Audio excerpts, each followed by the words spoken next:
Hello friends, ഇന്ന് നമുക്ക് നമ്മുടെ വീട്ടിൽ വരുന്ന കുറച്ച് അതിഥികളെ പരിചയപ്പെടാം. ഇവരെല്ലാവരും രാവിലത്തെ ഭക്ഷണത്തിനായിട്ടാണ് നമ്മുടെ വീട്ടിൽ വരുന്നത്. ബിസ്ക്കറ്റ്, റസ്ക്, കപ്പലണ്ടി ഇതൊക്കെയാണല്ലോ നമ്മൾ ഇവർക്ക് കൊടുക്കാറുള്ളത്.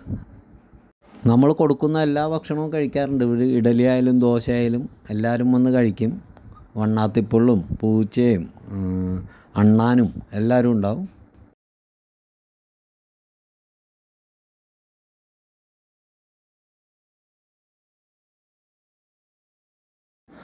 അതിനിടയിൽ നമ്മുടെ ബ്ലാക്കിയുടെ കുറച്ച് കുറുമ്പുകളാണ് ഞാൻ നിങ്ങളെ കാണിക്കുന്നത്. അവൻ നമ്മുടെ വണ്ണാത്തിപ്പുള്ളിനെ പിടിക്കാനുള്ള ശ്രമത്തിലാണ്. ഇത് കണ്ട അണ്ണാൻ നേരത്തെ തന്നെ മുകളിൽ നിന്ന് അതുങ്ങളെ നോക്കിക്കൊണ്ടിരിക്കുന്നതാണ്.